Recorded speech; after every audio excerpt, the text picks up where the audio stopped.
Hey everyone.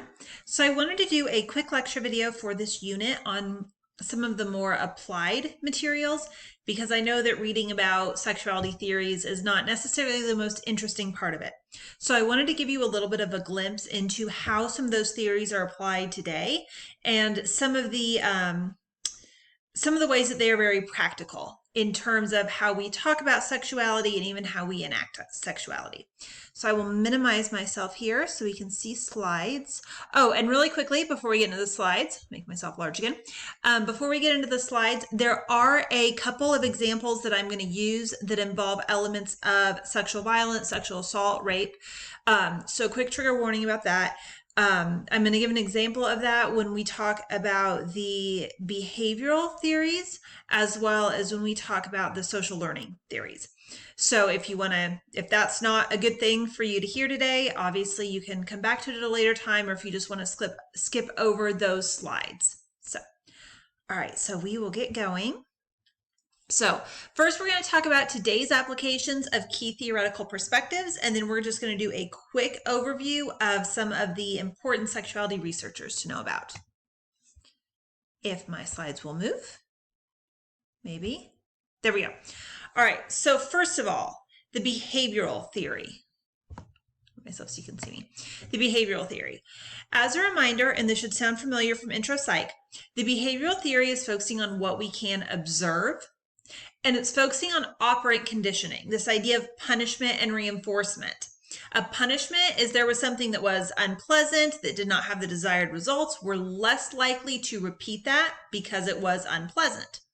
Reinforcement, a pleasant thing happened, a good thing happened, we are likely to repeat that behavior. So a few examples of how we can actually use that to talk about sexuality now. First of all, kind of a lighthearted example, the behavioral theory and operant conditioning is why faking orgasm is a really, really bad idea for everyone involved, right? Because if your partner's doing something and you respond with giving them the impression that you have orgasm climax, that is a reinforcement, right? That is an operant conditioning. This was good. This got a desired result. I'm going to do this again. So if they're doing something that you don't actually enjoy, you have reinforced them to repeat that and to do that again because it was the desired result, right? So this is why communication is better than faking, because it just doesn't, it's theory based for why, like in somebody's mind, this cognitively will form a map of, okay, so these are the behaviors I should do with this partner. But if you didn't actually enjoy it, you're just having them repeat something you didn't actually enjoy. This is also why scenarios that remind somebody of an instance of sexual violence can be difficult, right? Because of operant conditioning, because of punishment. This was unpleasant. I don't want this repeated. An individual, and again, this is where I'm going to get into some more specific examples involving rape. So if you want to skip this section, you are free to. An individual who has had the experience of actually physically being overpowered and held down and raped, right? That individual might not ever be comfortable with bondage play or with any element of restraints or handcuffs or anything of that nature.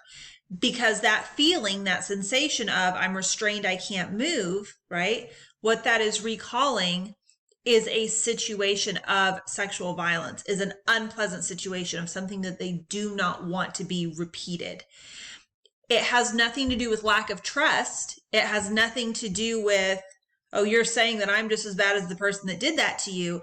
It is a physical reaction, right? This sensation equals bad things. And other scenarios that might remind somebody of an attack, an assault, a non-consensual scenario that happened. If somebody was forced to perform oral sex as part of a sexual assault, that might not be an interaction that they're comfortable doing with a partner for a long time, if ever, right? Because it creates this association. Again, this is part of why going to somebody who is very well trained with rape trauma is a good idea if that experience of a non-consensual interaction has ever happened, because that can help to kind of start dismantle some of those bricks and help an individual feel like they're not just totally restricted in that area, right? To feel like I'll never be able to enjoy oral sex again, or I would never be able to enjoy an encounter that involved this or this or this again. So therapy can really help with that. But that is where some of those trigger responses come from, is this behavioral theory background. There are also some who use the behavioral theory to explain sexual variations or kinks. Voyeurism would be an example of this, right? If you're a teenage boy and you can see into your neighbor's windows and you see your neighbors having sex, or you see one of your neighbors undressing, and that was something that a person masturbated to.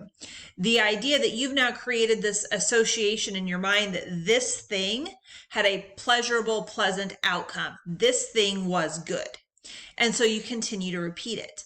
And the idea that every time you engage in a sexual variation and it turns out in a pleasurable way for you, you are just reinforcing that that's going to keep going and going.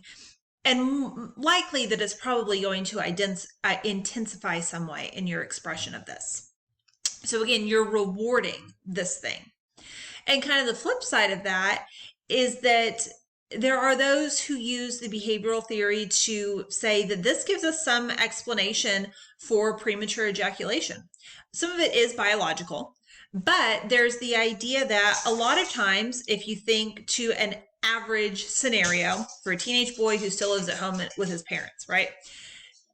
It's often a very rushed scenario. Mom starts banging on the door for how long you've been in the shower or something to that effect. Or if you have somebody who lives with a partner and they are beginning to watch pornography on a regular basis, the idea that this is a hurried thing because this is in the morning before my partner wakes up, or I have, a few minutes when I get home before they get home from work. And so the idea is creating this cycle of the good thing here is rapid ejaculation, right? The faster I can get off, the better things are going to be for me. Because if I wait too long, I might get caught. Mom's going to start banging on the door. My partner's going to get home from work. I'm going to get caught. And so I need to hurry up. And so what you're doing in your brain is you are rewarding rapid climax, and you're setting up that response system within your body that, okay, fast is good. And there are a lot of people who use that as an explanation for why we see such high rates of premature ejaculation in younger men, is because of that background. Okay, my slides are not wanting to cooperate with me today. All right, social learning theory. If you will remember from your introduction to psychology class, social learning theory is basically taking behavioral theory and saying, well, but wait a minute, this doesn't have to happen to me. I can watch it happen to somebody else. If I see them get rewarded for doing this, it's likely that I'm going to copy that same behavior. Your textbook gives the example of learning gender, right? I learn how to do gender based on what I see people being rewarded and punished for in the media for how they do gender. And that is a really great example. But another example that we can use to talk about that is going back to porn use. So, fun facts. The average age of first pornography exposure among boys is 11 years old. The average age of first intercourse among males is 17 years old. So you are talking about 6 years of sexual content, of observing what would be considered a reward in other people's behaviors before you're actually enacting that on your own. And that's just dealing with the averages, right? We know there's plenty of kids who see it's about 1 in 10 that see porn before age 10. And obviously, average age of first intercourse is 17. There are plenty of males who do not end up having sex for the first time until college age, until after high school graduation. So you're potentially looking at a window of about 10 years for some people between when they begin viewing porn and whenever they actually become sexually active. Now, how this applies to social learning theory is, again, you have all of these years of them viewing other people being rewarded and reinforced for certain sexual behaviors. And so that sets up a schematic for the way that they should enact their own sexuality when they become sexually active. The problem is how vastly unrealistic most of the encounters that are portrayed in most subtypes of pornography are, right? I'm trying to think of how graphic I want to be. So one example would just simply have to do with anatomy. If you're talking about cisgendered heterosexual male-female interactions, right? We'll talk about anatomy and physiology later in the semester. The majority of females cannot reach climax without some form of clitoral stimulation. That is a biological across-the-board fact. That is something that Masters and Johnson found in their research. Oftentimes in mainstream porn, that is not something that's depicted. What is depicted is climax through penetration. So you have several years of viewing, this is how I would satisfy a partner, this is what I would do, but it's not really accurate.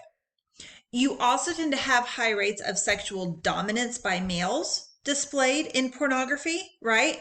I'm going to throw her on the bed and hold her arms down and just go to town. And again, for a lot of women, especially women who have a history of some form of sexual assault, sexual violence, sexual abuse, that is not going to be a pleasurable interaction. And so the concern with the young age of porn exposure is, going back to the social learning theory, that you have people who are learning things that are not accurate representations of how sexual interactions tend to go. And another good example of this is with cognitive theory. So cognitive theory, again, as a reminder, says that your brain is your largest sex organ, and I'm going to be aroused by what I expect to arouse me, okay? The way that this gets back to the pornography debate, if you have not noticed yet, like I said in my intro video, we all have lots of opinions about lots of things when it comes to sexuality. I have lots of opinions about pornography, and we'll talk about it quite a bit throughout the semester. This is a topic I have a lot of opinions on. We'll get more into it later in the semester. But going to the cognitive theory, what we see is you're, again, like with social learning theory, you're setting up this mental schematic of, this is what I expect to arouse me. This is what I expect out of an interaction, right? And even if we want to go to the body image of the individuals who are portrayed in most mainstream pornography, this is not realistic body image of people. So if what I expect to arouse me is this very in shape, perfectly proportioned human being, right? Very few people have the body type of what most mainstream pornography actors have, both male and female, both heterosexual and same-sex interactions, right? Just, that is not the average body type. So again, what you are setting up is, I expect to be aroused by this, but I have an interaction with a real live person and clothes are coming off, and well, you don't look like this. And there actually are a lot of people who have arousal difficulties because of their partner's appearance, because of prior porn use. That has been established in research. I will do the evolutionary theory, and then I'm running out of time for this video, so we will restart. The evolutionary theory, and just as a quick aside, you can hold a belief in a religion or a faith system that teaches an element of creationism and still be okay with evolutionary theory, right? We're not necessarily talking about Darwinian evolution here. What we're talking about is that things that people do today reflect things that were embedded in the human brain for so many generations of early humanity before industrialization. So the evolutionary theory basically teaches that the things that arouse me reflect elements that were important for reproduction and survival in earlier humanity. I'll give that definition. I will stop and we will continue with part 2 in just a second.